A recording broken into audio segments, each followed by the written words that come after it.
ભાંડુપરામાં ભલે હું શિક્ષિકા હોય પણ લોકોના દિલમાં દીકરી તરીકેનું સ્થાન છે. આ પછી 3 મહિના હું ઘરે રહી અને 12માની એક્સટર્નલ તરીકે એક્ઝામ આપી અને પછી કોલેજ પણ શરૂ કરી અને 30/9/1999ના દિવસે પોતાના ખિસ્સામાંથી હાથ નાખે અને જે રૂપિયા નીકળે ને એ અમને દાનમાં આપ્યા. આ ચોખ્ખું મેં મારી નજરે જોયું, ગણ્યા પણ નથી. આખા ગામે તમને બગીમાં બેસાડીને તમારી શોભાયાત્રા કાઢી, એટલે તમારો ગામ સાથેનો સંબંધ આટલો બધો મજબૂત થયો. એ જે બેચ હતી એ હજુ સુધી મને યાદ છે.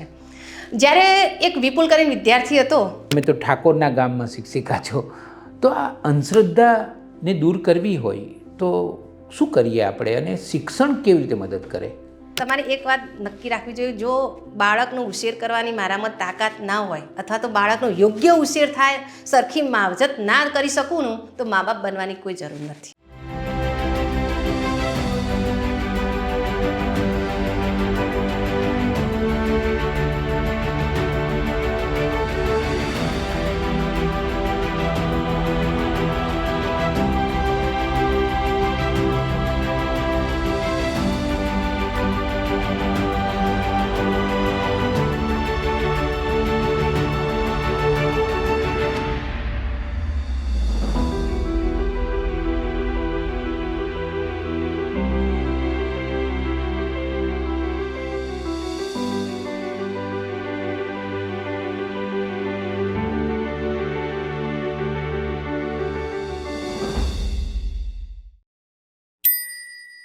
નવી સવારમાં પૂરી પ્રસન્નતા સાથે હું રમેશ તન્ના આપનું હાર્દિક સ્વાગત કરું છું. આજે નવી સવારના સ્ટુડિયોમાં એક આદર્શ અને ઉત્તમ પ્રાથમિક શિક્ષક પધાર્યા છે. એમનું નામ છે નયનાબહેન સુથાર.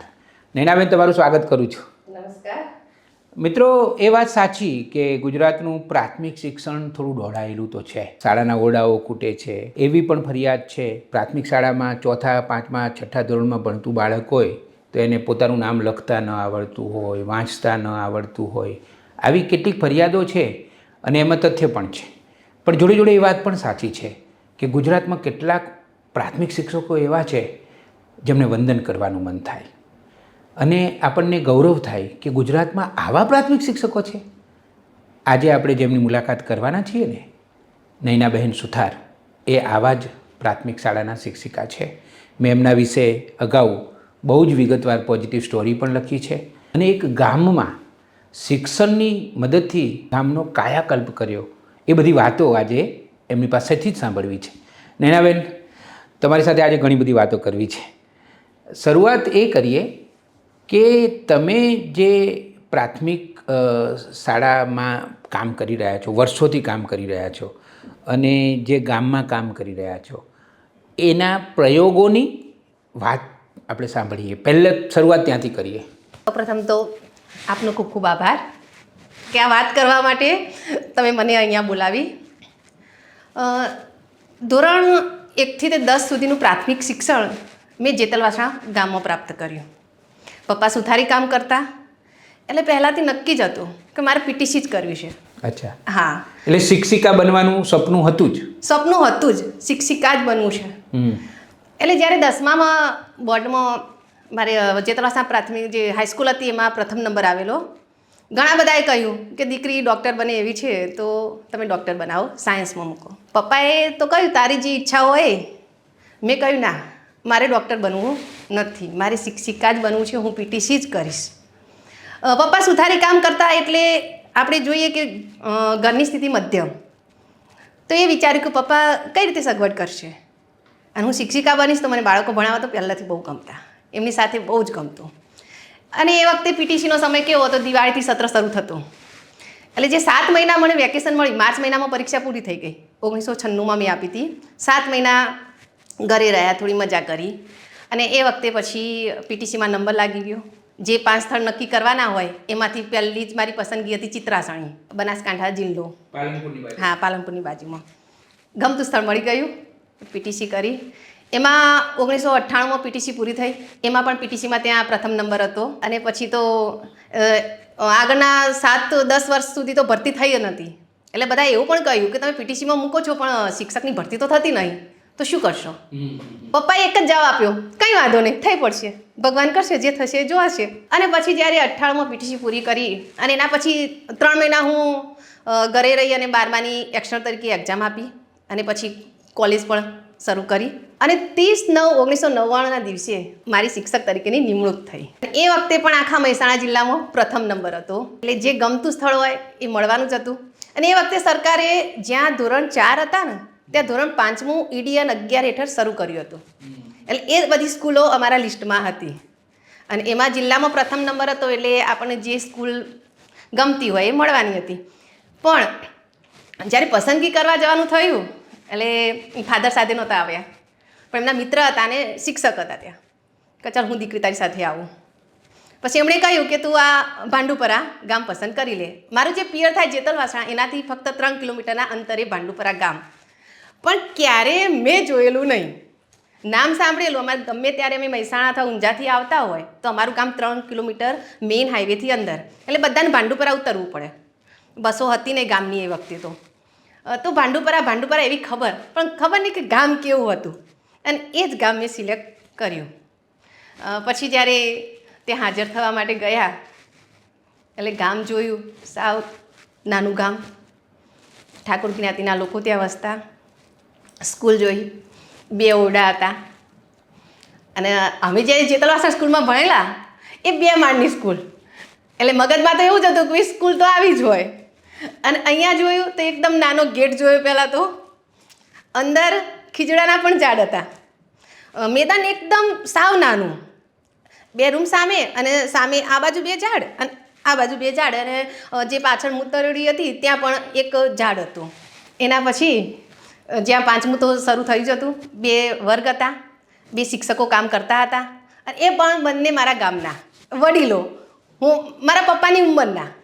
એટલે વડીલોના સાનિધ્યમાં શરૂઆતથી જ મને કામ કરવાની તક મળી. એ મારા માટે એક લાભ કહેવાય, એક ફાયદો કહેવાય, ભગવાનની કૃપા કહેવાય. એમાં પછી એવું હતું કે 5 ધોરણ થયા એટલે પછી સાહેબે કહ્યું કે હાલ બાર લાંબીમાં તમારે બેસવું નથી, તમે 2 ધોરણ લઈને અંદર બેસો અને હું 1 ધોરણ લઈને બહાર બેસીશ. અને અમારે ત્યાં તરત જ ગામ શરૂ થઈ જાય. સ્કૂલને અડીને મેઇન રસ્તો જ ગામનો, એની પાછળ પણ ઘરની લાઈનો, શાળાની જે દિવાલ હતી એને અડીને બીજી ગામની ઘરના લાઈન શરૂ થઈ હતી. સામે રામાપીર દેવનું મંદિર, ગામનું ગોદરું જે કહીએ ને એ અમારી શાળાની આગળનું. ગામની વસ્તી કેટલી અત્યારે હાલની તારીખે 875. અને તમે જોડાયા હતા ત્યારે? એ વખતે 346. ઓહો. જ્યારે આખી સ્કૂલની સંખ્યા 1 થી 5ની એ વખતે 51 હતી હું જ્યારે સર્વિસમાં લાગી હતી. અને 51માંથી પણ જે દીકરીઓ હતી એમની ગેરહાજરી જ હોય, એ ભણવા નહોતી આવતી, એમનું નામ બોલાતું હોય, પણ એક એટલે કે પહેલી ચોપડી બીજી ચોપડી કહેતા ને એ રીતે પહેલું ધોરણ કે બીજું ધોરણ ભણીને પછી છોડી દેતા. મને એ વખતે યાદ છે કે મધ્યાહન ભોજનમાં જ્યારે રસોઈ થતી ને આવડું નાનું તપેલું હોય, બસ એટલું જ રંધાતું. બાળકોની સંખ્યા એટલી ઓછી. પછી 5મું ધોરણ શરૂ થયું, બીજા વર્ષે 6ઠ્ઠું ધોરણ અને ત્રીજા વર્ષે 7મું ધોરણ. શિક્ષકો તો 3, એટલે 5, 6, 7 3 ધોરણ મેં લીધા હતા અને પેલા બંને સાહેબો એ લેતા. વારાફરતી એક સાહેબ રિટાયર થઈ ગયા, હું નોકરી લાગી એના 6 મહિના પછી એક સાહેબ રિટાયર થયા, 2 જણ થયા અને આ તે 7 ધોરણ. એવું ઘણા વર્ષો સુધી એવું ચાલ્યું કે અમે 2 શિક્ષકો હોય અથવા 3 હોય, 2 હોય અથવા તો 3 હોય અને 7 ધોરણ ચલાવતા. એના પછી જ્યારે 8મું ધોરણ શરૂ થયું એટલે અમારો સ્ટાફ વધ્યો અને અત્યારે હાલ બાલવાટિકાથી 8મું ધોરણ અને 6 શિક્ષકો અમે ફરજ બજાવી રહ્યા છીએ. અને જે ગામની વાત કરીએ તો એમાં પણ જે 51ની સંખ્યા હતી એમાં વચ્ચે છે 141 સુધી સંખ્યા પહોંચી. પછી ધીરે ધીરે એમાં અત્યારે હાલની તારીખે તો 111 સંખ્યા છે અમારી સ્કૂલમાં. બાળકોનો એટલે કે ખાસ કરીને દીકરીઓનો ભણવામાં જે ઉત્સાહ ઓછો હતો એ રસ જાગ્યો, કારણ પહેલી બેન તરીકે મારી ત્યાં ભરતી થઈ હતી. અચ્છા, તમે શિક્ષિકા તરીકે બેન તરીકે પહેલાં હતા? પહેલાં જ હતા. ઓહો, વાહ. અને એ વખતે ગામની પહેલાં તો હું મુલાકાત શરૂઆતમાં તો લેતી નહોતી. જેવા ગયા તેવા દરવાજાની અંદર ગયા તે 5 વાગે શાળા છૂટે એટલે દરવાજાની બહાર. પણ ભૂકંપ આવેલો આપણે. એ વખતે એવું થયેલું હતું કે એનું દાન એકત્રિત કરવાનું હતું. એટલે પહેલી વખત અમારા જે સાહેબ હતા ને એમની સાથે હું ગામમાં નીકળી. એ વખતે મને અદ્ભુત નજારો જોવા મળ્યો. પહેલી તો બધા એ વાત કરી કે બેન તમે તો બહાર નીકળતા જ નથી, કેમ આવતા નથી બહાર? એટલે મેં કહ્યું કે ભાઈ બીજું કંઈ કામ હોય નહીં આપણે, એટલે 11 થી 5 શાળામાં હોઈએ છીએ. પછી જ્યારે અમે દાનની વાત કરતા, ગામ ગરીબ કહીએ તો બી ચાલે, ખેત મજૂરી ઉપર બધાનો આધાર, અને મોટાભાગે વસ્તી ઠાકોર બધા ઠાકોર જ, બીજી કોઈ જ વસ્તી નહીં ત્યાં, બધા ઠાકોર પોતાના ખિસ્સામાંથી હાથ નાખે અને જે રૂપિયા નીકળે ને એ અમને દાનમાં આપ્યા. આ ચોખ્ખું મેં મારી નજરે જોયું, ગણ્યા પણ નથી. એ વખતે મને પોતાની નવાઈ લાગી. અને એ પૈસા શાના માટે દાનમાં ભૂકંપગ્રસ્ત જે પીડિતો હતા ને એમને મોકલાવાના હતા આગળ, અમારી સરકારમાંથી આગળ એટલી માહિતી આવી હતી, એટલે પછી ભાઈ આ તમે દાન પણ આ એકત્રિત કરો. દ્રશ્ય તો હચમચાવી નાખે એવું છે. એમને ગણ્યા પણ નથી સર, કેટલું ખિસ્સામાં હાથ નાખીને સીધા લો, આપી જ દેવાય. હા લો. અને આપણા જેવા હોય તો જોઈએ, ગણીએ, અને થોડા રાખીએ, હા. બધા ન આપીએ. હા, એવું કશું જ નહીં. ઓહો વાહ. એટલેથી દિલ હચમચી ગયું કે શું કહેવું આમના વિશે. અને એક જ ધ્યેય, અને પપ્પાએ પહેલેથી વાત કરેલી, જે કામ કરો દિલ દઈને કરવાનું, મનથી કરવાનું, ક્યારે વેઠ ઉતારવાની નહીં. એના માટે તમારે 100 પ્રયત્નો કરવા પડે ને તો કરી નાખવાના, પણ હિંમત નહીં હારવાની. એ શબ્દો એમના અમે પકડી રાખ્યા, એટલે અત્યારે હાલ આ સ્થિતિમાં છીએ. એટલે નૈનાબેન, તમે જ્યારે ગામની અંદર ગયા એટલે તમારો ગામમાં પ્રવેશ થયો, હા, અને પછી તો એવો પ્રવેશ થયો, તમારી શિક્ષિકા તરીકેની જવાબદારી, ફરજ નિષ્ઠાના 25 વર્ષ થયા ત્યારે આખા ગામે તમને બગીમાં બેસાડીને તમારી શોભાયાત્રા કાઢી. એટલે તમારો ગામ સાથેનો સંબંધ આટલો બધો મજબૂત થયો. એની વાત કરું એ પહેલાં મારે તમને એક વસ્તુ પૂછવી છે નૈનાબેન. ઉમાશંકર જોશીએ એવું કહ્યું છે કે કોઈ પણ શિક્ષક માટે વર્ગ એ તો સ્વર્ગ છે. અને કેળવણીકાર રતિલાલ બોરીસાગરે એકવાર એવું કહ્યું હતું કે શિક્ષક એ તો વર્ગનો ચક્રવર્તી છે. ચક્રવર્તી રાજા હોય તો એનું જ ચાલે એમ. તો જ્યારે શિક્ષક વર્ગમાં જાય ત્યારે માત્ર ને માત્ર શિક્ષક ચક્રવર્તી થઈ ગયો હોય, આમ કે ભાઈ એ જે કહેશે એની આણ પ્રવર્તે. તમે જ્યારે પહેલી વાર વર્ગમાં ગયા ત્યારે તમારા મનમાં શું લાગણી થઈ હતી? અને સામે બાળકો બેઠા હશે. પહેલી વાર જ્યારે વર્ગમાં હું ગઈ, બાળકોની સામે જોયું, એ વખતે મારી ઉંમર 18 વર્ષની. એટલે પહેલાં તો બાળકો પણ જોઈ રહ્યા કે બેન આવ્યા છે, બેન આવ્યા છે. પછી એમની સાથે ધીરે ધીરે વાતચીત શરૂ કરી. શરૂઆતમાં ભણાવવાનું ચાલુ નહોતું કર્યું, એમની સાથે આત્મીયતા કેળવી. અને આત્મીયતા કેળવ્યા પછી એમને બહુ મજા આવવા માંડી. એના પછી મેં શીખવાડવાનું, ભણાવવાનું શરૂ કર્યું કે ના, હવે એમને એમ લાગે છે કે ડર નથી, કોઈ બેન આવે એટલે આવું ડરી જવાનું એવું નહીં. પોતાના જ જે કહીએ સાથી એ રીતના જ બેન છે. અને એ રીતે મારી શરૂઆત થઈ ગઈ. પછી તો મને પણ મજા આવવા માંડી. જે એમની વાત હોય, કંઈ પણ હોય, એ આપણને બધી વાતો કરે, ઘરે નહીં કહેતા હોય પણ મારી સાથે બધી જ વાતો કરે. અને હાલની તારીખે પણ હું તમને એક વાત કરું કે કોઈ બી બાળક હોય શાળામાં પગ મૂકે, એની સામું નજર જાય ને તરત મને કળી જ જવાય છે. કુદરતી હોય, જે હોય કે ભાઈ આને કંઈક શું થયું છે, કંઈક તકલીફ છે કે સારું છે. સારું હોય તો બી ખબર પડે કે આનંદમાં છે તો શું હશે આજે, તો પૂછી લઉં બોલાવીને. દિલીપ રાણપુરા સાહિત્યકાર, બહુ મોટા ગજાના પ્રાથમિક શિક્ષક હતા. અને એમના જીવનસાથી, એમના પત્ની સવિતાબહેન, એ પણ હતા શિક્ષક અને શિક્ષિકા હતા. એમણે તો એવું કહ્યું છે નૈનાબેન કે પ્રાથમિક શિક્ષણ છે ને એ માત્ર પ્રેમનો જ વિષય છે. હા, 100%. હા, 100% વાત સાચી જ છે. એટલે કે આલેખો ને સ્ટ્રેટેજી ને બધી યોજનાઓ ને એ બધામાં બહુ પડવા જેવું જ નથી. પ્રાથમિક શિક્ષણ એટલે પ્રેમ, પ્રેમ ને પ્રેમ. તમારો અનુભવ શું છે? હું પણ એ જ કહેવા માગું છું, બાળક પ્રેમ એને જો મળશે તો સામેથી તમારી પાસે આવશે. એને કોઈ તકલીફ હશે તો પણ વાત કરશે. અને જો પ્રેમ નહીં મળે તો તમે ગમે તેવું શિક્ષણ આપશો, ગમે તેવી ટેકનિક વાપરશો તો એ મગજમાં નહીં જ જાય. એને પહેલાં તો માનસિક રીતે એવું થવું જોઈએ કે ના, આ બેન એટલે કેવા મારી મમ્મી જેવા. તમારી પાસે આવીને એ દિલ ખોલીને વાત કરી શકે, એને જે મૂંઝવણ હોય કહી શકે. તમે બેઠા હો તો તમારા ખોળામાં આવીને પણ બેસી જાય. તમારો હાથ પકડવા માટે પણ તલસી દે, હા હાથ મિલાવીએ બેનના જોડે, હું હાથ પકડું. એવું જ્યારે બાળકને થવા લાગે તો શિક્ષણ તો આપોઆપ આવડી જવાનું. વાહ વાહ વાહ. પણ જો ડર બેસી ગયો તો નહીં, એમાં કોઈ ટેકનિક કામ નહીં કરે. હું તો એવું માનું છું. તમે શિક્ષણમાં ખાસા પ્રયોગો કર્યા છે. તમે સર્વાંગી ઘડતર થાય એવું કેટલું બધું કર્યું છે, એની વાત હવે અમારે જાણવી છે. તમારા વિશે મેં પોઝિટિવ સ્ટોરી લખી ત્યારે જે કેટલીક તસવીરો મેં પસંદ કરી હતી, એમાંની એક તસવીર તો મારી પ્રિય તસવીર છે કે તમે ખેતરમાં તમે છો અને તમારા બાળકોને લઈને તમે નીકળ્યા છો. અને બધા બાળકો જુદા જુદા બીજને લઈને જઈ રહ્યા છે અને તમે છૂટા હાથે આમ બીજ નાખી રહ્યા છો. એ મારી પ્રિય તસવીર છે. તો તમે તમારા બાળકો માટે જે પ્રયોગો કરો છો સર્વાંગી ઘડતર માટે, એની વાત કરો મારી સાથે. મારો મુખ્ય ધ્યેય એ હતો કે બાળકને શિક્ષણ ઉપરાંત બધું જ જ્ઞાન હોવું જોઈએ. એવું નથી કહેતા કે એમાં પારંગત થઈ જાય, પણ અભિમુખ તો થવું જ જોઈએ. અને કોઈ કામ નાનું નથી, બધું જ કામ કરતાં શીખવાનું. અને એ ક્યારે થાય? શિક્ષક પોતે કરતો હોય તો એને જોઈને બાળક શીખે. પણ આપણે ખાલી એને સૂચના આપતા હોય આમ કરતે એમ કરતો થાય નહીં. એટલે એ ધ્યેય હતો એને પકડી રાખ્યો. એટલે અમે દર વર્ષે કેવું કરીએ કે જ્યારે શ્રાવણ મહિનો શરૂ થવાનો હોય ને, એટલે વરસાદની હેલી તો વધારે જ હોય, એટલે એના પહેલાં બાળકોને કંઈ સીડ્સ બોલ બનાવવાના. અને એમાં પણ આપણી આજુબાજુ જે ઝાડના બીજ હોય એ લેવાના. એટલે એમને જે મળતા હોય બીજ લઈને પછી માટીમાં રગડોઈને દડા જેવો બોલ બનાવી નાખો. અને એ અમારે શું કહે છે ખબર છે? અમે કઈ સીડ્સ બોલ તો કહે છે બેન લાડવા બનાવ્યા. એમની પાસે અમે લાડવા બનાવ્યા, બીજના લાડવા. હા, બીજના લાડવા બનાવ્યા. અને પછી બધા બાળકોને, અને આ પણ કેવી પ્રવૃત્તિ તરીકે આપવાની કે એવું નહીં જે શાળામાં ભણતા હોય બાળકો એ જ કામ કરે. ભણી ગયેલા હોય તો જે ન બનાવે બધાને છૂટ, પણ બધા આ રીતે સીડ્સ બોલ બનાવો. પછી બધા એમને ગણવાનું કહું કે તમે કેટલા બનાવ્યા. એટલે ગણીને પછી બધા એકત્રિત કરીએ.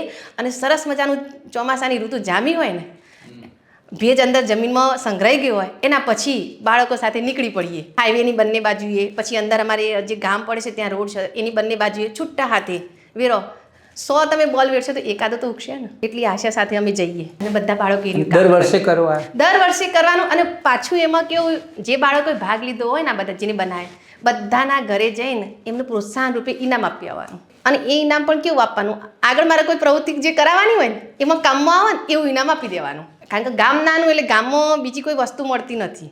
એટલે એમને ઉનાવા અથવા તો ભાંડું 3 કિલોમીટર અને ઉનાવા 5 કિલોમીટર એટલે દૂર અંતરે જવું પડે. એવું તો પોસાય નહીં. મા બાપ તો મજૂરી કરતા હોય, કેવી રીતે સાથે જાય? અને એવું કંઈક હોય તો પછી બાળકને ના પાડી દે કે કશું કરવું નહીં. એટલે એવું થાય જ નહીં. એ પહેલો વિચાર કર્યો. જ્યારે પણ જે પ્રવૃત્તિ આપું એમાં એના ઘરે જઈને ઇનામ આપી દેવાનું. અને એ ઇનામ આગલી પ્રવૃત્તિમાં કામમાં આવે. એટલે એને કોઈ જગ્યાએ જવું જ ના પડે. વાહ વાહ, કેટલું સારું, કેટલું સારું. અને બધા જ બાળકોનો ઓપન, જેને ભાગ લેવો હોય એને છૂટ. એવું નહીં કે એકલા ભણતા હોય વિદ્યાર્થી, મારા જે ભૂતપૂર્વ વિદ્યાર્થીઓ એ અથવા તો કોઈ બહારથી આવ્યું હોય, મામાના ઘરે આવ્યું હોય બાળક, એ પણ ભાગ લઈ શકે. ઓહો, હા, જેને ઈચ્છા થાય. Open for all. Open for all. એવું નહીં કે બાળકો જ ભાગ લઈ શકે. મારે એ પૂછવું છે કે પર્યાવરણ સાથે સંકળાયેલી બીજી કઈ પ્રવૃત્તિ કરાવો છો? દાખલા તરીકે તમે માળાઓ બનાવડાવો છો કે એટલે પ્રકૃતિ અને પર્યાવરણ સાથે બીજું શું શું કરાવો છો? એ જે માળાની વાત આવી, આપણે ચકલી દિવસ હોય ને એ વખતે એના પહેલાં અમે બાળકોને કહી રાખ્યું હોય કે ઘરમાં જે બોક્સ હોય ને એ બોક્સ ફેંકી ના દેતા, કારણ કે સંગ્રહેલું કામમાં આવે. અને જો ઘરે એમ કહેતા હોય કે ભાઈ આ નળે છે તો શાળામાં લાવી દેજો, પણ આપણે રાખવાના ખરા બોક્સ. ચકલી દિવસ આવે એ વખતે બધાને બેસાડી દઈએ અને જાતે એમાંથી માળો બનાવતા શીખવાડીએ. પછી દોરી લટકાવીએ અને પછી ગામમાં નીકળી પડીએ. દરેકના ઘર આગળ ઝાડ છે ત્યાં ઉપર જઈને લટકાવી દઈએ. એટલે ચકલીનો માળો દરેકના ઘર આગળ થઈ ગયો. પાણીની પરબ માટે અમે જે કાચલી હોય ને નાળિયેરની, એ કાચલી કહીએ તમે સંઘરી રાખવાની. અને મંદિર તો 4-5 મંદિર છે એટલે બધા વધેરતા જ હોય. કાચલી લાવો અને એની પાણીની પરબ બનાવી દઈએ. 3 બાજુ દોરી બાંધીને અને પોતાના ઝાડ હોય ને જ્યાં માળો બાંધ્યો હોય ને એની બાજુમાં જે લટકાવી દેવાનું. એટલે પાણીની પરબ થઈ ગઈ. કેટલું સરસ. અને બાળકો બધા હોશે આમાં ભાગ લેશે, એમને પણ મજા આવશે. અને પાછા કહેશે બેન અમારે એમાં ચકલી આવી હતી, અહીંયા પાણી પીવા આવી હતી, બીજા દિવસે વાતો ચાલુ જ હોય. તમારા જે આ બાળકો છે એમનો પર્યાવરણ સાથેનો સંબંધ કેવો છે અને પ્રેમ કેવો છે આ બાળકોનો? બાળકોનો પર્યાવરણ સાથે પ્રેમ તો ગાઢ કહેવાય. કારણ કે એમનું જેવું ઘરની દિવાલ પૂરી થાય તરત ખેતર, બધા જ એ રીતે. એટલે નાનપણથી જ પ્રકૃતિ સાથે જોડાયેલા. એમનું જે બાળપણ, આપણા જે બાળકો રમવા માટે જે પ્લાસ્ટિકના કે એવા રમકડાનો ઉપયોગ કરતા હોય એ રેતીનો જ ઉપયોગ કરે છે. અને જે ખેતીવાડી હોય એટલે મા બાપ સાથે ખેતરમાં જ જતા હોય. એટલે એની જે સાચવણી કરવી અથવા તો એને ઓળખવી વનસ્પતિને, એ બધું મારા કરતાં હું કહું ને એમને સારું આવડે છે. અને મારા કરતાં એમનો પ્રેમ વધારે છે પ્રકૃતિ પ્રત્યે. અને ભલે અમારી શાળામાં મેદાન નથી, સાવ નાનું મેદાન, પણ એમાં પણ અમે બગીચો બનાવ્યો છે. અને એ બગીચો બાળકોની સાથે રહીને બાળકોએ હોશથી એમાં જે ખોદકામ કરવાનું, બીજ રોપણ કરવાનું બધું જ બાળકો કરે. અને સવારે આવે ને તરત જ હું આને પાણી પી દઉં, અને આમ કરી દઉં, અને સાફ કરી નાખું, બેન આ આમ થઈ છે તો એનું ચલો આ સરખું કરી દેવું છે, બેન આ બહુ ડાળીઓ આ બાજુ આવશે એને સરખી કરીશ, બધું ચાલુ જ હોય. એ પ્રેમ બતાવે છે, કંઈ કહેવું ના પડે આપણને. અને મને એવું લાગે છે નૈનાબેન કે જો બાળકો પર્યાવરણ સાથે જોડાયેલા હોય ને તો બહુ જ સંવેદના એમનામાં ઘણી વધારે હોય, બધા માટે, પરિવાર માટે અને બધા માટે કદાચ. કારણ કે પ્રકૃતિ એ તો સૌથી મોટી જવાબદારી છે આપણી. એક સવાલ એ પૂછું કે જે તસવીરો મેં જોઈ હતી એમાં તમે બધા બાળકોને લઈને શાકભાજીવાળા પાસે ઊભા છો ને પછી ગાંધી જયંતિની ઉજવણી હોય તો પણ તમે જુદી રીતે કરો છો ને એ બધી કઈ કઈ પ્રવૃત્તિઓ કરો છો? એમાં જો કોઈ બી તહેવાર હોય, પ્રસંગ હોય તો એની ઉજવણી કરીએ, પણ એ કેવી રીતે એકલી શાળા પૂરતી નહીં, ગામ લોકો પણ જોઈએ, એમાંથી કંઈક મેળવીએ. ગાંધી જયંતિની ઉજવણી કરી હતી, એના માટે અમે એક ઝૂંપડી બનાવી હતી. કારણ કે મેં કહ્યું ને, ગામની વચ્ચે જે પાદર કહીએ એ જ અમારી સ્કૂલની આગળ, એ જ એટલો એરિયા ખુલ્લો, ત્યાં ઝૂંપડી બનાવી અને એક બાળકને ગાંધીજી બનાવ્યો. અને આખા ગામમાં એ ગાંધીજી સાથે બધા જ બાળકોની રેલી કાઢી અને પછી ત્યાં ગાંધી બાપુને બેસાડીને એમના વિશેની વાતો કરી. અને એના સિવાય પણ જે બાળકને ગાંધીજીનો પરિવેશ ધારણ કરવો હોય એવી પ્રવૃત્તિ આપી હતી. કેટલાય બાળકોએ ગાંધીજી બનીને ફોટા મને મોકલેલા. અને એમનો આઈડિયા તો તમે જુઓ તો, અહીંયા જે વાળ હોય ને એ દેખાય ને એના માટે એમણે જબલા પહેરી દીધેલા. આવું તો આપણે વિચાર્યું પણ ના હોય. અને એવા એવા ફોટા એમણે મોકલેલા, એટલે પોતે પણ ગાંધીમય બની ગયેલા. પછી જવાહરલાલ નહેરુનો જે બાળ દિવસ હતો એની પણ મેં ઉજવણી કરી, એટલે એમાં એક દીકરાને અમે જવાહરલાલ નહેરુ બનાવ્યા હતા. અને એમને પણ ગામમાં જ અમે રેલી રીતે કાઢી હતી, એમના વિશેની વાતો કરી હતી. પછી જે તમે હાલ વાત કરી શાકભાજીની લારી ઉપર, એ જે ધોરણમાં જે ટોપિક આવતા હોય એમાં જે પ્રવૃત્તિ હોય એ બધાનું પ્રેક્ટિકલ જ્ઞાન આપવાનું. કે એમાં એ બધું ભાઈ શાકભાજીવાળા જોડે જઈને એ કેટલા કિલો લાવે છે, કેટલું વેચાણ કરે છે, બધા પ્રશ્નોત્તરી કરવાની. એટલે બાળકોને લઈને શાકભાજી તમારી એક જ લારી ત્યાં ઊભી રહેશે, કારણ કે ગામ નાનું એટલે બીજી કોઈ દુકાન નથી. ત્યાં જઈને એમને બાળકોએ જે પ્રશ્નો એમને પૂછવા હોય એ પૂછે ને પછી એના જવાબ નોંધી રાખે. એટલે પ્રેક્ટિકલ થયું એટલે બાળક ક્યારેય પણ ભૂલે નહીં. અને એવી ને એવી બીજી એક વાત કરી, હમણાં જ હતું કે ભાઈ ડુંગળી અને લસણ એની ખેતી શરૂઆતથી તે એન્ડ સુધી બજારમાં વેચાણ થાય ત્યાં સુધી કેવી પ્રક્રિયા હોય એના માટે બાળકોને હું લઈ ગઈ ખેતરમાં. ત્યાં લસણે વાવેલું હતું, તો લસણ કેવી રીતે વાવવું એ બધું જ બાળકોએ જાતે ત્યાં જોયું. કારણ કે જે ખેડૂત હતા એમણે બધું કહ્યું, એમને પ્રશ્નો પૂછ્યા કે ભાઈ તમે કઈ રીતે કરો છો આ, અને એનું વેચાણ કઈ રીતે થાય છે, તો એની બધી માહિતી આપી. એની સાથે સાથે એમણે શું કર્યું, એમના બગીચામાં બીજા જે ફળાઉ ઝાડ વાવેલા હતા ને એની પણ એમણે માહિતી આપી.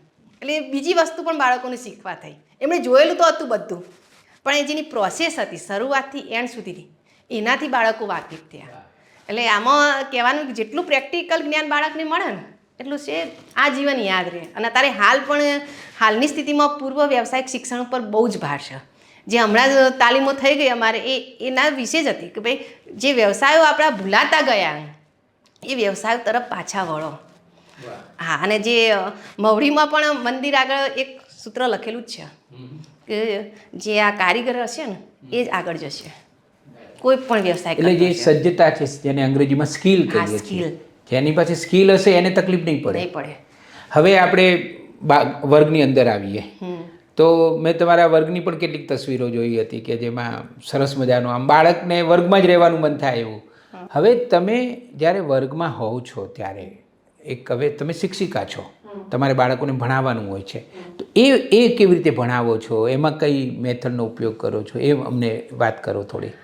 એમાં જો ગુજરાતી વિષયની વાત કરીએ તો બાળકો સાથે આનંદથી શરૂઆતમાં જો કવિતા હોય તો ગાવાની. પહેલાં તો જ્યારે વર્ગની અંદર જઈએ એટલે મેં એક નિત્યક્રમ બનાવ્યો છે, એક દિવસ બાળગીત, એક દિવસ વાર્તા, એક દિવસ બાળગીત, એક દિવસ વાર્તા. શરૂઆતમાં અંદર જઈએ ત્યારે એ શરૂઆત કા બાળગીત અને કા વાર્તા. હા, રોજ એટલે સોમવારે બાળગીત કરાયું હોય તો મંગળવારે વાર્તા કહેવાની, બુધવારે બાળગીત, એ રીતે. અને પછી વર્ગનું શિક્ષણ કાર્ય પછી ચાલુ કરવાનું જ્યારે આ પ્લે થઈ જાય ને બંનેની આજના દિવસની શરૂઆત.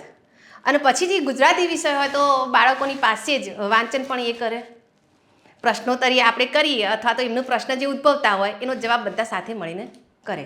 અને એમાં બેઠક વ્યવસ્થા પણ બદલી નાખવાની, એકના એક નહીં રાખવાની. પહેલાં બધા લાઇનસર બેઠા હોય તો અઠવાડિયું થાય એટલે પછી યુ આકારની બેઠક વ્યવસ્થા કરી દેવાની. એટલે બધા બાળકોનું ધ્યાન પણ રહે, એમને પણ મજા આવે. એવું ના થાય કે હું આગળ કે હું પાછળ, એવું કોઈ ચિંતા જ નહીં. પછી અઠવાડિયું થાય એટલે સામસામે લાઈનો બનાવી દેવાની, એટલે સામસામેની વાતચીત પણ થાય અને જે પ્રશ્નોત્તરી કરવી એ થાય. એટલે એમને પણ કંઈક નવું, એકના એક નહીં, એટલે એમને પણ આનંદ આવે. ગણિત જેવો વિષય હોય તો એમાં ધારો કે આપણે અપૂર્ણાંક જેવો વિષય ચલાવતા હોય એવું કંઈ હોય તો એમને રૂબરૂ જ આપી દેવાના, કાગળ જ આપી દેવાના, વર્તુળ કાપો, જાતે 4 ભાગ કરો, હવે પા કયો પોણો કયો બતાવો. એટલે જાતે જ્યારે એ ગણતરી કરતા હોય પણ પ્રેક્ટિકલ રીતે જ્યારે વસ્તુની સાથે કામ કરતા હોય તો છેક સુધી એમને યાદ રહેશે. અને પર્યાવરણ વિષય હોય તો હાલ વાત કરી રીતે મુલાકાત શાળાની બહાર, પર્યાવરણ એટલે બહાર, બારીની બહાર જોતું હોય બાળક એની કરતાં શાળાની જ બહાર જઈને પ્રકૃતિને માણે તો વધારે યાદ રહેશે. એ જ રીતે પર્યાવરણમાં જે પાઠ આવતો એમાં હતું કે ભાઈ જે વૃક્ષ રહ્યા એના પાંદડા, એની ડાળીઓ, એનું થડ, આ બધી માહિતી આપણે વર્ગમાં શીખવાડીએ તો કેવી રીતે યાદ રહે. એને રૂબરૂ જ લઈ જતા, પાંદડા બતાવીએ, એની ધાર બતાવીએ, પછી જે થડ હોય એ થડને ભેટાઈએ એટલે ખબર પડે હાથમાં આવશ્યક નથી આવતું, જાડું છે કે પાતળું છે. પછી એના ઉપર કાગળ મૂકીને લીસોટા કરે ખબર પડશે ખરબચડી કે લીસી. તો આ બધી જે પ્રવૃત્તિ આવતી હોય પુસ્તકમાં એ ત્યાં બેસીને નહીં કરાવવાની, એમને ત્યાં પ્રકૃતિની સાથે માણે ને મજા કરે એ રીતે લઈ જવાના. આજે જે બાળકોને તમે 25-26 વર્ષથી ભણાવી રહ્યા છો એ બાળકો મોટાભાગે ખેત મજૂરના અથવા તો ખેડૂતોના બાળકો છે. એટલે આપણે જે એના માટે ગરીબ શબ્દ વાપરીએ છીએ, શ્રમજીવી ગરીબ. શ્રમજીવી આ બાળકો કેવા હોય છે? બાળકો બહુ સારા. એમનામાં જે ભાવના કહીએ, લાગણી કહીએ, આપણે એને વખાણવા લાયક કહીએ ને એવી વાત કહીએ તો બી ચાલે. જ્યારે હું શરૂઆતમાં વાત કરીને તમને 5મું ધોરણ શરૂ થયું અને એ જે બેચ હતી એ હજુ સુધી મને યાદ છે. જ્યારે એક વિપુલ કરીને વિદ્યાર્થી હતો, ગણિતના દાખલા એક દાખલો આપણે શીખવાડ્યો હોય, મને નથી સાંભળતું કે બીજા મેં શીખવાડ્યા હોય, તરત ફટાફટ બધા દાખલા ગણીને બતાવી જાય. ગણિતનું લેસન મેં ક્યારેય ઘરે નથી આપ્યું. બીજો વિષય અંગ્રેજી વિષયમાં બળવંત કરીને એક બાળક હતો. અંગ્રેજીની જે લીટી હોય એ બાળક જાતે જ વાંચે, એને ગુજરાતી પણ જાતે કરે, વાક્ય સરસ રીતે બોલે અને એવા સ્પેલિંગો તૈયાર કરતા બાળકો. એ વખત 99ની વાત કરું હું. તો આવા જે વિદ્યાર્થીઓ હજુ સુધી મને યાદ છે. પછી એક રણજીત કરીને વિદ્યાર્થીની હું વાત કરું. મેં તો વાત કરી કે ભાઈ અહીંયા ગામ નાનું હતું, બીજી કોઈ સગવડ નથી. એ અત્યારે હાલ અમદાવાદમાં મેટ્રોમાં એ કામ કરે છે. એ અમારા ગામનું ગૌરવ કહેવાય. અને એના સિવાય મેં એની સાથે વાત કરી હતી અને રણજીતે મને કહ્યું હતું કે આજે હું કંઈ પણ છું તો એ અમારા જે શિક્ષિકા છે નૈનાબેનને કારણે છું. અને જો એમણે મારી પ્રગતિમાં આટલો રસ ન લીધો હોત તો હું કદાચ અહીંયા ન હોત, એવું એણે મને જણાવ્યું હતું. એ બંને ભાઈ, મોટો ભાઈ છે ને જે નરેન્દ્ર, એ પોતે હાલ જીવીમાં જ છે. અચ્છા. સાણંદમાં.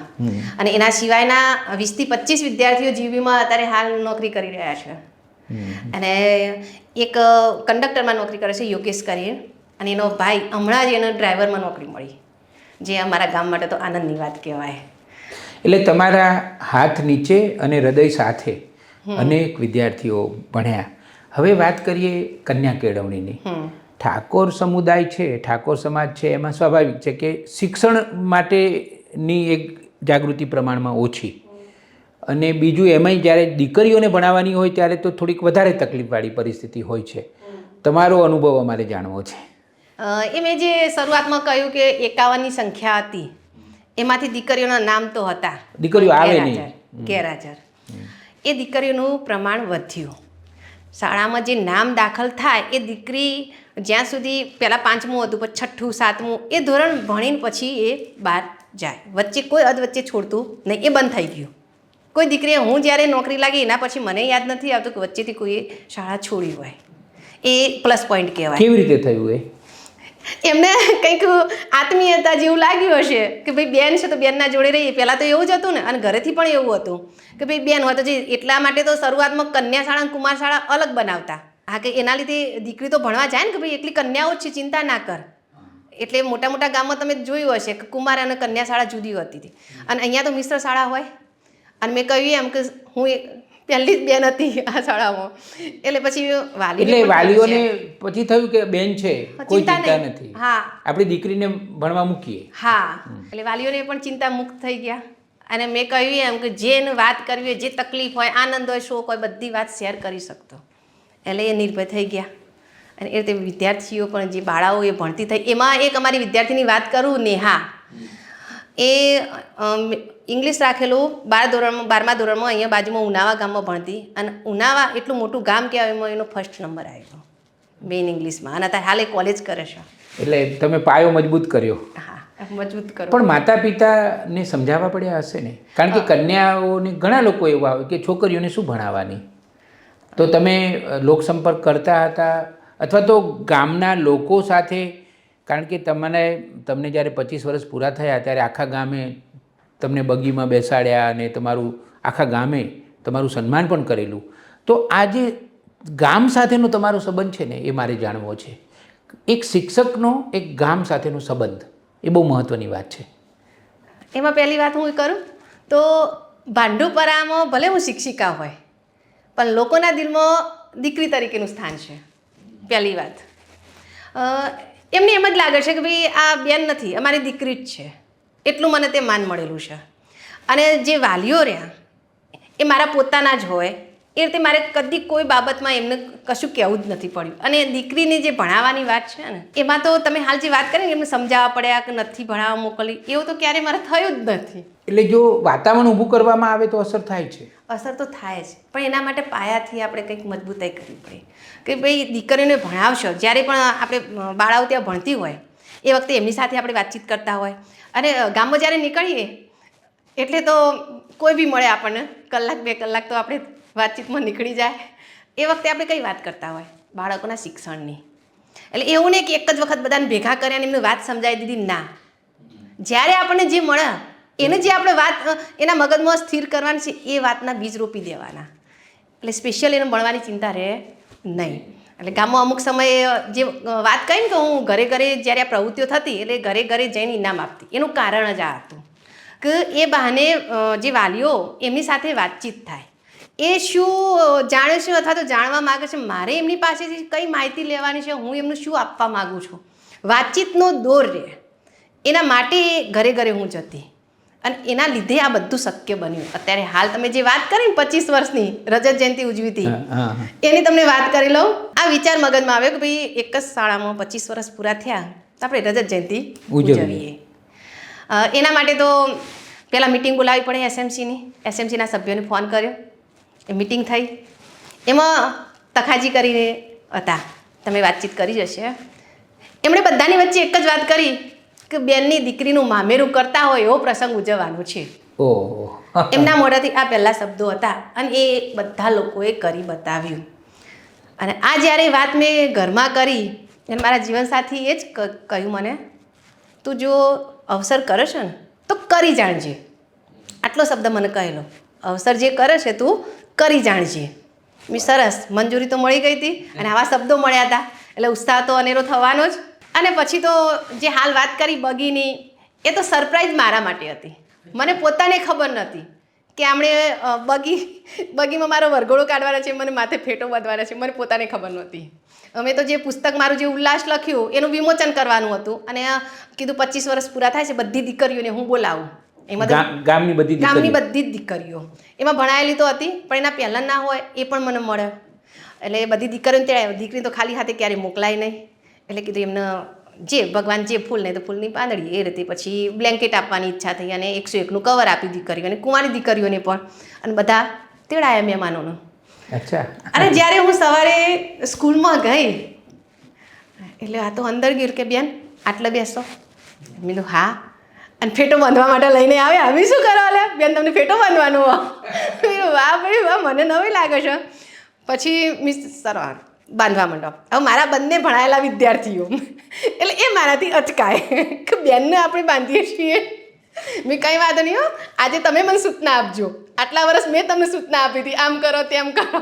આજે તમે મને સૂચના આપો કે બેન આમ બેસો, સ્થિર બેસો, હલશો નહીં. અને એમણે ફેટો બાંધ્યો. એના પછી તો ખબર પડી કે બહાર તો બગી આવેલી છે, એમાં ડીજે સાથે આખા ગામમાં વરઘોડો કાઢવાનો. એટલી અદ્ભુત ક્ષણ જે સંભાળવું બની ગઈ મારા જીવનનું. આટલું તો કશું કહેવાય, એવી કલ્પના જ થાય એવી નહીં. સારી વાત કહેવાય. આપણા કેળવણીકાર મનુભાઈ પંચોળી એ ઘણીવાર એવું કહેતા કે જે દિવસે ગામડાના લોકો તલાટી કરતાં શિક્ષકને વધારે મહત્ત્વ અને માન આપતા થશે એ દિવસે સાચું ગ્રામ સ્વરાજ આવશે. આ મનુભાઈ પંચોળીના શબ્દો છે. તો હું આ સાંભળીને એટલો રાજી થઈ રહ્યો છું કે એક પ્રાથમિક શિક્ષકને આખું ગામ આટલું માન આપે, આટલો આદર આપે, આટલો પ્રેમ કરે. અને જો ગામે ગામ આવી રીતે શિક્ષકોની શોભાયાત્રાઓ નીકળે, બરાબર છે, સંતોની શોભાયાત્રાઓ નીકળે કે રાજકારણીઓની શોભાયાત્રાઓ નીકળે, એનું પણ એક મહત્ત્વ હશે. પણ શિક્ષક, કારણ કે એની પાસે તો માસ્ટર કી છે. હું ઘણીવાર કહું છું કે સમાજને સ્વસ્થ કરવાની માસ્ટર કી કોની પાસે છે? તો એન્જિનિયરોય મહત્ત્વના છે, ડૉક્ટરોય મહત્ત્વના છે, લેખકોય મહત્ત્વના છે, સાહિત્યકારોય મહત્ત્વના છે, વૈજ્ઞાનિકોય મહત્ત્વના છે, વકીલોય મહત્ત્વના છે, બધા જ મહત્ત્વના છે, બધાની જરૂર છે આપણે, પણ જે માસ્ટર કી છે ને જે એ તો શિક્ષક પાસે છે, અને એમાંય પ્રાથમિક શિક્ષક પાસે. એટલે તમને ગ્રામજનોનો આટલો બધો પ્રેમ મળ્યો, કેવું લાગેલું? અદ્ભુત હતું, અકલ્પનીય. અત્યારે હાલ પણ જ્યારે એ દ્રશ્ય આંખો આગળ આવે ને એટલે નવાઈ લાગે કે આવું. અને પણ મને લાગે છે કે તમારી 25 વર્ષની કમાણી હતી, હા, તમે જે ઓગળી ગયા આખા ગામમાં. અને મને યાદ છે કે એકવાર તમારો જન્મદિવસ હતો તો તમે સિલાઈ મશીન ભેટ આપેલું, ગામની બહેનો શીખી શકે એ માટે. અલગ અલગ પ્રસંગે ગામના લોકોને શું શું ભેટ આપતા હો છો? એને તમને એટલે સહજ રીતે અમે હા. અંદરથી ઈચ્છા થાય એટલે તમે આપો. હા, બસ એ જ છે. જ્યારે થોડા વર્ષ થયા નોકરીના, મેં કહ્યું શરૂઆતમાં તો હું ગામમાં જતી નહોતી. અને આ બધી શરૂઆત ક્યારે થઈ એ હું તમને કહું. કોરોના વખતે સ્કૂલો બંધ થઈ ગઈ, બાળકો સાથે સતત સંપર્કમાં રહેવું જરૂરી હતું. એટલે ફોન દ્વારા સતત એક પણ દિવસ એવો નહીં પડ્યો કે આ દિવસે મેં બાળક સાથે વાત ના કરી હોય. અને બાળકો પણ જોડાયેલા રહે એના માટે હું કંઈક અલગ અલગ પ્રવૃત્તિઓ એમને આપતી. શરૂઆત મેં કરી માસ્ક બનાવવાની પ્રવૃત્તિ આપી એમને, કે એ વખતે તો માસ્કનું બહુ મહત્ત્વ હતું. અને મેં કહ્યું એમ કે ગામ નાનું હતું, કશું મળે એવું હતું નહીં. એટલે એમને પહેલાં મેં વિડીયો બનાવ્યો મારો પોતાનો, કઈ રીતે હાથ છીલેથી સોય દોરાની મદદથી માસ્ક બનાવાય. મારો પોતાનો વિડીયો બનાવીને બાળકોને વોટ્સઅપમાં મોકલી દીધો.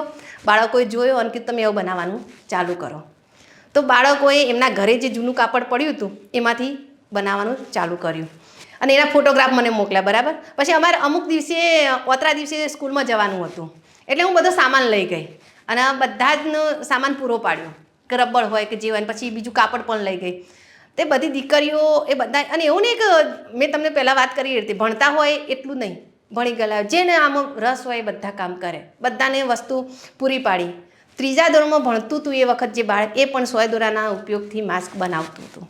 અને એમણે કેટલાય માસ્ક બનાવ્યા અને જેને જરૂર હતી બધાને આપ્યા. અમારે તો હાઈવે ઉપરનું ગામ, એટલે એમના વડીલો કોઈ બહાર જતા હોય તો એમને ખિસ્સામાં થોડા વધારે આપી દે, કોઈની જરૂર હોય તો આપી દેજો.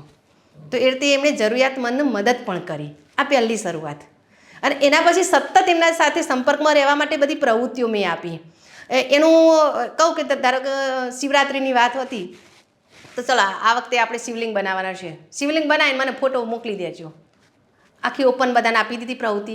બાળકોએ અલગ અલગ પોતાના મગજમાં જે વિચાર આવે ને એ રીતે શિવલિંગ બનાવાય. એકની તમને વાત કરું, હા, માટીમાંથી. અને એક જણે શામાંથી બનાવ્યા, આપણે નવાઈ લાગે, પાણીનો જે બરફ હોય ને એના શિવલિંગ બનાવ્યું. એ પણ આઈડિયા કેવો, રકાબી મૂકી અને પવાલી હોય ને નાની, એમાં પાણી ભરી ઊંધી પાડી દીધી અને રકાબીમાં પાણી મૂક્યું. અને પછી બરફ થઈ ગયો એટલે બરફનું શિવલિંગ, અને મને ફોટો મોકલ્યો. કેટલો આઈડિયા! અને એના સિવાય માટીનું જ્યારે બનાવ્યું, મેં કહ્યું ગરીબ, બધાની પાસે તો કોઈ કલર હતા નહીં કાળો કલર કરવા માટે. તો જે ચૂલા ઉપર જે સારી ભાષામાં કલાળું કહીએ, કલાળું મૂક્યું રોટલો કરવા માટે, એટલે એની પાસે મેસ હોય ને કાળી, એનો ઉપયોગ કરીને મેં કાળો કલર કર્યો અને એવું શિવલિંગ બનાવીને મને ફોટા મોકલેલા. તો કેટલી ક્રિએટિવિટી એમનામાં! એટલે દરેક બાળકમાં ક્રિએટિવિટી તો હોય જ હોય છે. જ. જો આપણે વાતાવરણ આપીએ તો એ બહાર આવે. હા, તો એ વખતે એક વખત એને એકના એક પ્રવૃત્તિ નહીં આપવાની. પાછું એ તમને કહું, એક શિવરાત્રિએ જો શિવલિંગ બનાવવાની આપી તો બીજી શિવરાત્રિએ શેષનાગ બનાવવાના આપ્યા હતા. એ પણ બાળકોએ સરસ રીતે બનાવે. પછી જે વેસ્ટમાંથી બેસ્ટ કહીએ ને, તો જે કપાસ હોય એમાંથી રૂ લઈને પછી જે કાલો નહીં, એને ખાલો પણ કહેતા હોય. હા, થાળી આપે. હા, ઠાલિયા, અમારા ગામમાં ઠાલિયા કહે. હા, તો એમાંથી વોલપીસ બનાવવાનું શીખવાડ્યું. તે બાળકો એમાંથી વોલપીસ પણ બનાવ્યા. ઓહ, વાહ વાહ! એટલે જો જાતે જે બનાવ્યું છે એનો આનંદ જ કંઈ જુદો હોય. એકદમ સાચી વાત છે. જાતે બનાવવાનો આનંદ એકદમ જુદો હોય. તમે ભલે પેલી કોઈ બહારથી વસ્તુ લાવ્યા, એના ગમે એટલા રૂપિયા હોય, પણ જાતે બનાવેલું હશે ને એનો આનંદ જુદો. કોઈને બતાવીશું ને તો આનંદ થશે, આપીશું તો પણ આનંદ થશે. તો આવી જે પ્રવૃત્તિઓ કંઈ વેસ્ટમાંથી બેસ્ટ, એ બધું બાળકોને સતત ચાલુ જ રાખીએ.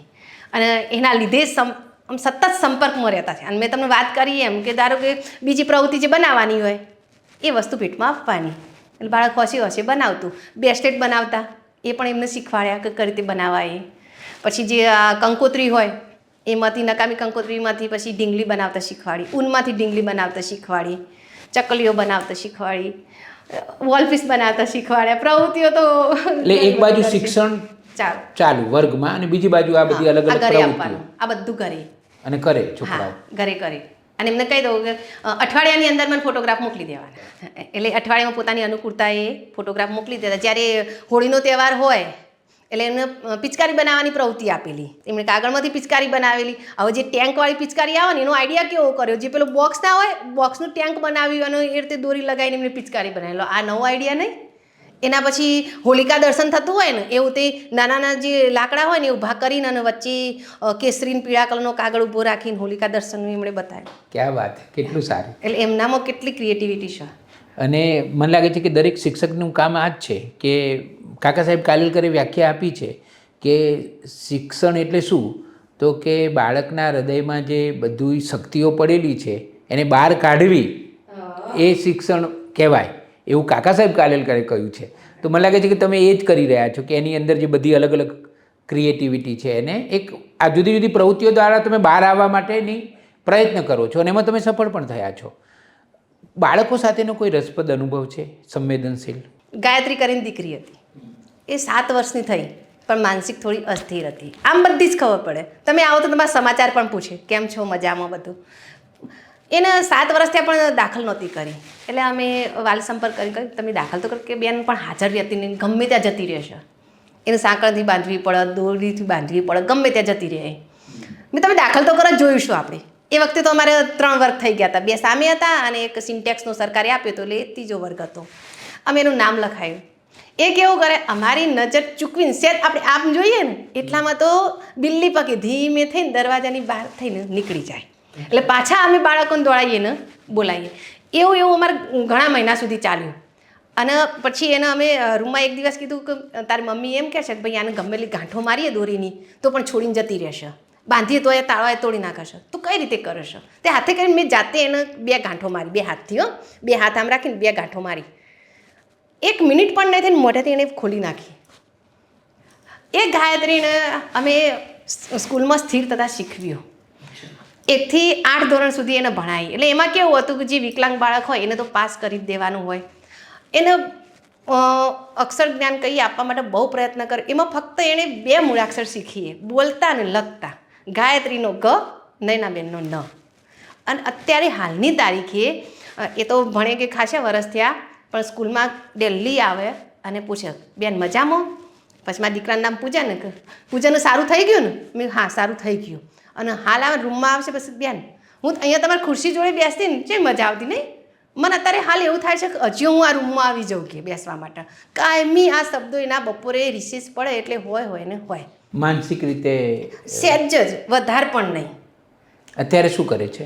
અત્યારે હાલ એ ઘરે જ છે, બીજું કશું જ નહીં. પણ અત્યારે હાલની તારીખે તમે એમને કહો ને, અમે હમણાં વચ્ચે પ્રયોગ કર્યો એને કહ્યું ગાયત્રી ચોક લેજે, લખજે, તને જે ઘ ન યાદ હતો યાદ છે કે તું ભૂલી ગઈ? તો તરત એને ગ અને ન લખ્યો. એના પપ્પાનું લખવાર્થ અમૃતજી હતું નામ, મમ્મીનો કમીબેન નામ હતું. હું બહુ પ્રયત્ન કર્યો પણ એને લખ્યો નહીં, શીખ્યો નહીં, ઓળખ્યો પણ નહીં. અને અત્યારે હાલની તારીખ કોઈ પણ ગામમાં પૂછે તો આ 2 એને મૂળાક્ષર આવડે છે. આ દીકરીની વાત. કેટલી જબરજસ્ત વાત છે. અને આવી તો કેટલી બધી વાતો હશે. નયનાબેન, તમે નીવડેલા અને ઉત્તમ શિક્ષિકા તો છો જ, પણ તમને લખવાનું પણ બહુ ગમે છે. તો એની થોડી વાત કરીએ આપણે કે તમારો ગીત સંગ્રહ દાખલા તરીકે ઉલ્લાસ પ્રકાશિત થયો છે, તો અત્યાર સુધી તમારા પુસ્તકો કેટલા થયા અને કયા પ્રકારનું તમે લખો છો? સૌ પ્રથમ તો જે મારું પોતાનું પુસ્તક કહું તે ઉલ્લાસ, જેમાં 125 બાળ કાવ્યો છે અને બધા ગેય કાવ્યો. અને એ પણ ધોરણ 1 થી 5 સુધીનું જે વિષય વસ્તુ આવતું હોય, ગુજરાતી, ગણિત, પર્યાવરણ, એને અનુલક્ષીને બનાવ્યા છે. એના સિવાય જે બીજા 9 પુસ્તકો છે એમાં મેં મારી વાત રજૂ કરેલી છે. કોઈકમાં કવિતા છે તો કોઈકમાં આજે હાલ વાત કરી સંભાળવું છે એ રીતની રજૂઆત કરી છે. ને એકમાં મારી આખી શાળાની વાત છે કે એમાં કઈ રીતે શાળાની શરૂઆત થઈ તે અત્યાર સુધી કયો બદલાવ આવ્યો એની બધી વાત છે એમાં. અને એક પુસ્તકમાં એવી વાત કરી છે કે જે વિદ્યાર્થીમાં જે હાલ રણજીતની વાત કરી હતી કે એણે કઈ રીતે શિક્ષણ મેળવ્યું, શું એમાં શાળાની અથવા શિક્ષકની ભૂમિકા હતી એની વાત છે. તમને લખવાનું ગમે છે? લખવાનું ગમે અને બીજું મને ભજનો પણ લખવા ગાવા ગમે છે. એ મમ્મી પપ્પાના લીધે છે બધું. એટલે તમે ભજનો પણ લખો છો અને ગાઓ છો.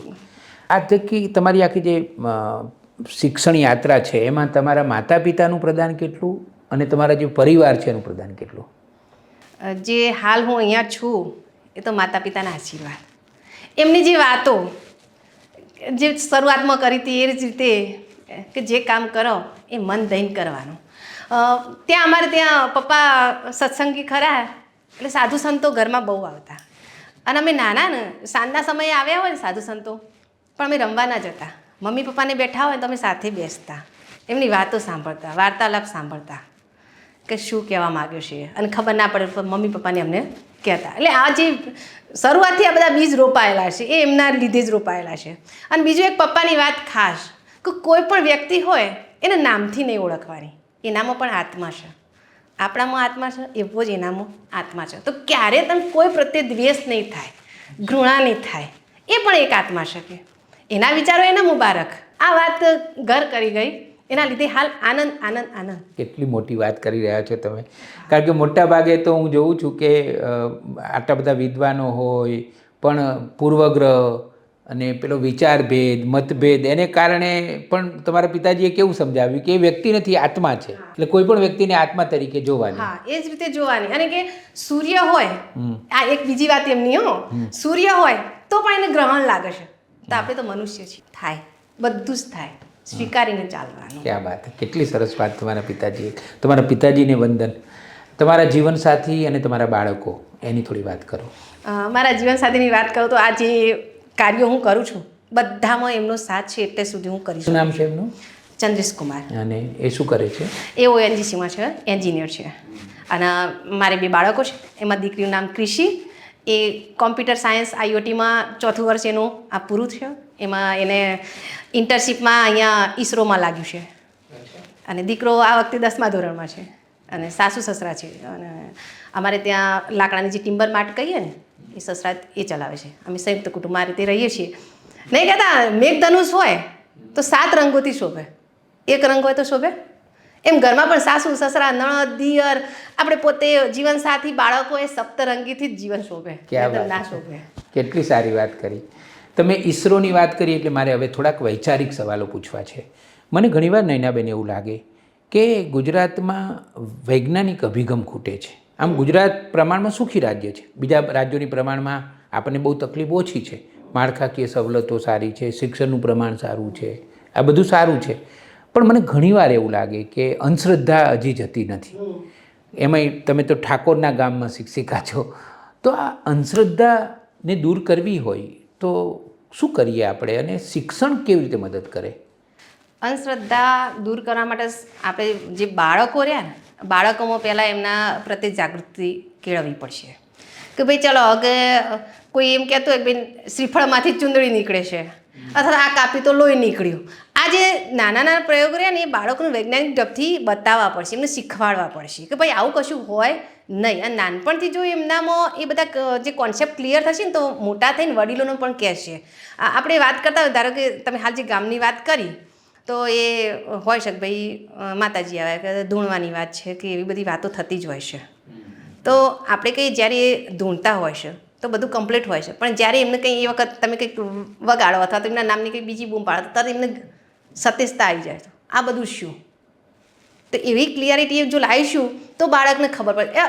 બાળકને કહીશું તો જ ખબર પડશે. એ મોટું થશે ને એટલે એમાં વૈજ્ઞાનિક અભિગમ એ વિચાર છે કે આ કઈ રીતે થાય છે. જો મોટાઓને કહીશું તો મોટા તો કોઈ વાત માનવાના નથી. હાલ તો એમની જે લઢણ છે, જે રીત છે, એમાં જ રહ્યા જવાના. ના, આવું તો કરવું જ પડે, આમ કરવું. પણ કેમ કરવું પડે, શા માટે કરવું પડે? જે પહેલાંની આપણા જે રીત રિવાજો આપણે કહેતા કે ભાઈ પહેલાં એક એવી વાત થયેલી ને કે ભાઈ લગ્નમાં જતા હતા અને બિલાડી આવીને હુલીથી ઢાંકી દીધી, એટલે પછી એવો રિવાજ પડી કે ભાઈ હુલીથી ઢાંકવી જ પડે, એને ચાલે જ નહીં કે લગ્નમાં જઈએ તો. તો આવું બધી જે વાતો ને એ એમને ક્લિયર કરવી પડશે કે આવું ના હોય ને આવું હોય. એ બાળકના મનમાં પહેલાંથી ઠસાવીશું તો થશે આગળ જઈને. મોટાઓને તો હાલ નહીં થાય. એ ઘણી વખત પછી આપણી ચર્ચા ચાલુ થઈ જાય એમ.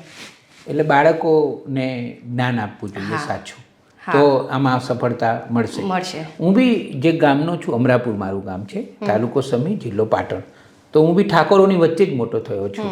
તો આ જે ઠાકોર સમુદાય છે એ બહુ જ મોટી સંખ્યામાં છે ગુજરાતમાં. પછી મેં જોયું છે કે ઠાકોર સમુદાય હોય કે દેવી પૂજકો હોય કે ઇવન માલધારીઓ હોય, રબારીઓ ને આ બધી સમુદાયમાં ખબર નથી કે હજી આપણે એ જે અંધશ્રદ્ધાની દિવાલો છે એ બહુ તોડી નથી શકતા. અને એ તૂટવી તો જોઈએ ને. તૂટવી તો જોઈએ, 100% તૂટવી જોઈએ. પણ તમારી વાત સાચી, તોડી પણ શક્યા નથી. જેમ જેમ સમય જાય છે એમ એમ એવું ઘણી વખત લાગતું હોય છે કે ભાઈ વધવા લાગી છે. હા ઘણી વખત એવું અને એવું નહીં કે આટલા સમાજમાં બધે બીજા સમાજમાં પણ ચાલુ છે. ઇવન શિક્ષિત સમાજ હોય છે જે હા એમાં તો બી એનું પણ ચાલુ છે. એનું સ્વરૂપ જુદું હોય હા પણ હોય તો ખરી જ. હોય તો ખરી. હા હા એટલે અને નથી કહેતા એક જ પ્રયત્ન તૂટી જાય અથવા તો આમ થાય એ શક્ય નથી. એમાં પણ રાહ જોવી પડશે.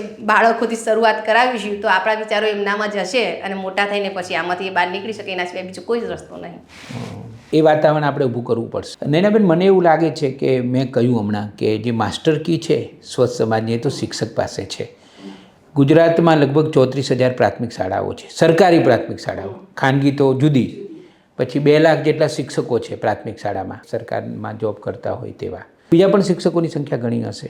તો આ જે શિક્ષકો છે ને એમને સંવેદનશીલ કરવા હોય તો શું કરવું જોઈએ? કારણ કે જો સજ્જ કરવાને એમને સ્કિલ આપવી એ જુદી વાત છે, પણ મને લાગે છે જેમ દિલીપ રાણપુરાએ કહ્યું ને એમ સૌથી વધારે તો કે પ્રાથમિક શિક્ષક કેવો હોવો જોઈએ?